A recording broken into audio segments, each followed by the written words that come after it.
A graça e a paz do Senhor Jesus Cristo seja com você e com toda a sua família. Livro de Apocalipse, capítulo de número 1. Vamos continuar aqui a nossa meditação na palavra de Deus. Vamos agora a partir do verso de número 9. Abra aí a palavra de Deus. Diz assim as Escrituras Sagradas. Eu, João, que também sou vosso irmão e companheiro na aflição e no reino, e na paciência de Jesus Cristo, estava na ilha chamada Patmos por causa da palavra de Deus e pelo testemunho de Jesus Cristo. Amados, onde João estava? Na ilha de Patmos. E por que João ele está na ilha de Patmos? João ele não está ali por acaso. Ele diz aqui, eu sou vosso irmão e companheiro. Irmão é quem tem afinidade. Companheiro é quem acompanha. Então João está dizendo para mim e para você que ele é também o nosso irmão. Que ele também é íntimo de nós. Ele também está dizendo que ele é companheiro. Ou seja, João, nosso irmão e companheiro, na aflição. Você pensa que você está sozinho na aflição? Você pensa que a aflição, ela só chega até você? Não. Não, irmãos. Aliás, os que querem seguir a Cristo padecerão perseguições. Os que querem seguir a Cristo serão afligidos por causa de Cristo. E João está dizendo que ele está aí na ilha de Patmos por causa da palavra de Deus e por causa do testemunho de Jesus Cristo. Então, irmãos, o Evangelho é isso. O Evangelho não é essas flores todas que muitas pessoas têm pregado por aí. Eu não consigo ver o Evangelho como um mar de rosas. Eu não consigo ver a fé em Deus, a fé em Jesus Cristo. Eu não consigo ver isso como algo simples, como algo tranquilo, como algo sem nenhum tipo de problema. Pelo contrário. Os que servem a Deus verdadeiramente, os que servem a Cristo verdadeiramente, padecerão necessidades, padecerão aflições, padecerão lutas. A Bíblia está repleta dessas informações. E só não vê, e só não prega quem, infelizmente, não quer. Porque está patente, está visualmente escrito e plenamente interpretável dessa forma.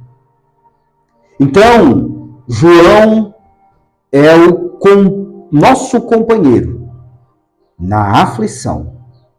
E ele está na ilha de Patmos por causa do testemunho de Jesus e por causa da palavra de Deus. Esta palavra que nós estamos lendo. E ele diz aqui, estava na ilha chamada Patmos por causa da palavra de Deus e pelo testemunho de Jesus Cristo. E ele diz, e eu fui arrebatado em espírito no dia do Senhor. Então João está ali naquela ilha, refugiado. Foi mandado lá para que fosse calado, porque João era o pastor da igreja de Éfeso naqueles dias. E João pregava a palavra. E João foi mandado para lá. E você sabia que na ilha de Patmos existia um centro de adoração da deusa Diana? Aquela mesma lá que Paulo fala, Diana dos Efésios? E você sabia que o imperador, nos dias de João, estava querendo se tornar como Deus? E João estava pregando contra essas coisas. E por isso ele foi mandado para Patmos, pelo imperador. E ele está lá em Patmos. Agora está na ilha de Patmos por causa da palavra de Deus e por causa do testemunho de Jesus. E ele diz aqui que ele foi arrebatado em espírito. Irmãos, quando você prega a palavra de Deus, quando você fala do amor de Deus, quando você se envolve com as coisas de Deus, fatalmente você será perseguido. Fatalmente. Fatalmente vão querer te parar. Fatalmente vão querer calar a sua boca. É assim que nós vemos as Escrituras. Mas também foi em Pátimos, aonde João foi levado, que ele também teve a revelação de Apocalipse. Então o que significa dizer? No meio da luta, no meio da prova, Deus dará o escape. Deus não permitirá, como diz a sua palavra, uma provação maior do que nós possamos suportar. Mas com a prova, ele também dará o escape. E Deus estava dando o escape para João. Deus estava revelando para João as coisas que brevemente haveriam de acontecer.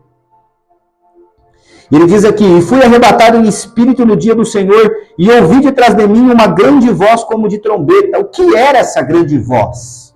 Era a voz do Senhor. E o que dizia essa voz? Verso 11, que dizia: o que vês, escreve-o num livro e envia-o às 7 igrejas que estão na Ásia, a Éfeso, a Esmirna, a Pérgamo e a Tiatira, e a Sardes e a Filadélfia e a Laodiceia. Deus estava dizendo assim: o que você está vendo, João, escreve às 7 igrejas da Ásia. Então Jesus tinha algo para falar com as igrejas.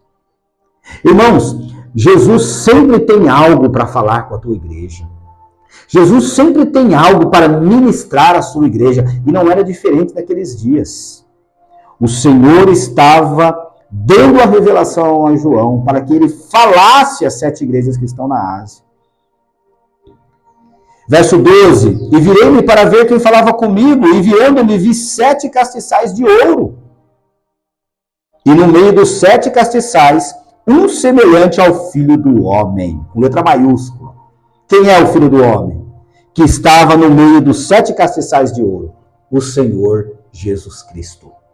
Ele estava lá no meio dos 7 castiçais. E era Jesus que estava falando com João. É Jesus que está falando comigo. É Jesus que está falando com você.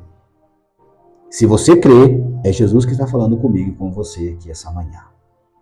E diz aqui: e no meio dos 7 castiçais, um semelhante ao Filho do Homem, vestido até os pés de uma veste comprida e cingido pelo peito com um cinto de ouro. Esse Jesus glorioso, uma veste comprida e cingido com um cinto de ouro no seu peito. Esse era o Senhor.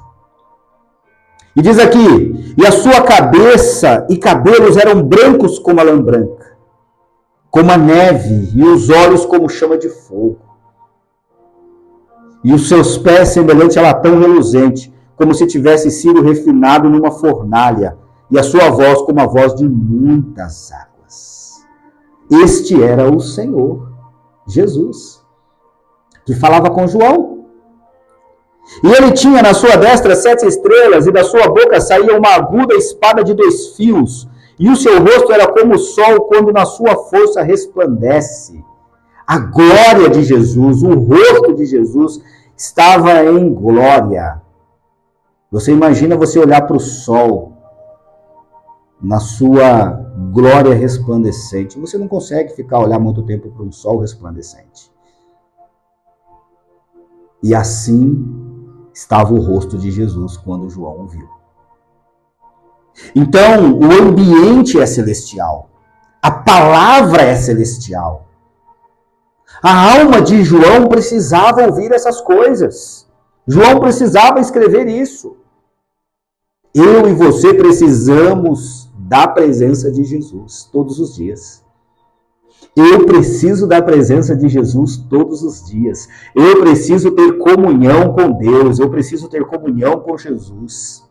Então, acorde pela manhã. A primeira coisa que você deve fazer é dedicar um tempo ao Senhor. Ore, busque ao Senhor. Coloque o Senhor em primeiro lugar no início do teu dia.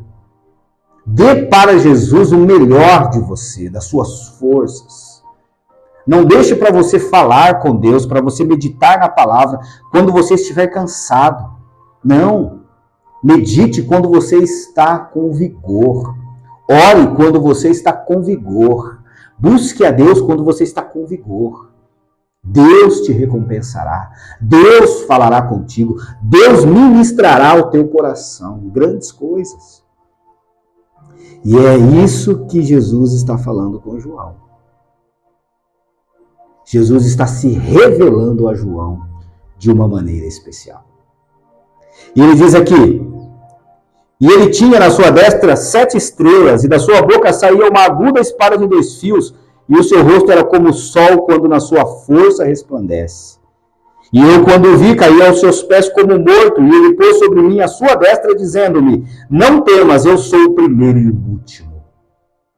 Jesus está à destra de João.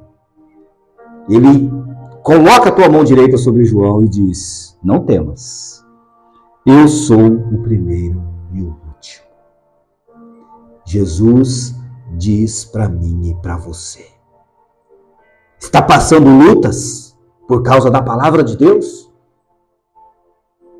Está sendo perseguido por causa do testemunho de Jesus Cristo? Eis que Jesus põe a sua mão direita sobre você e te diz: não temas, eu sou contigo. Eu sou o primeiro e o último. Não temas, não temas. Essa é a palavra de Jesus para mim e para você. E Jesus diz aqui: e o que vive? Fui morto, mas eis que estou vivo para todo sempre. Amém. E tenho as chaves da morte e do inferno. Esse Jesus, irmãos, que colocou a sua destra sobre João, ele é o que vive. Ele foi morto na cruz, mas ele ressuscitou ao 3º dia. E ele diz aqui: mas eis que estou vivo para todo sempre. E ele diz assim: não só estou vivo para sempre, mas também tenho as chaves da morte e do inferno. As chaves da morte e do inferno estão nas mãos de Jesus. É ele quem comanda a morte e o inferno. Ele tem poder sobre a morte e sobre o inferno. Ele é todo poderoso. Ele tem poder sobre tudo. Ele tem poder sobre a minha vida, sobre a tua vida. Ele conhece o meu passado, o meu presente, o meu futuro. Ele conhece o teu passado, o teu presente e o teu futuro. Ele tem as chaves da morte e do inferno. Aleluia! Creia nessa palavra. Creia nessa mensagem. Creia nessa revelação de Jesus Cristo para o teu coração. Não temas. Não se preocupe. Espere em Deus. Porque está batido a minha alma e porque te perturbas dentro de mim. O salmista diz: espera em Deus, pois ainda o louvarei. Ele é a salvação da minha presença, salvação da tua presença. Aleluia. Glória a Deus. Espero que você tenha sido ministrado por essa palavra. Amém? Que Deus continue abençoando o seu dia, derramando ricas bênçãos sobre você e sobre a tua família. Que a graça do Senhor inunde o teu coração. Amém? Em nome do Senhor Jesus Cristo e até a próxima reflexão.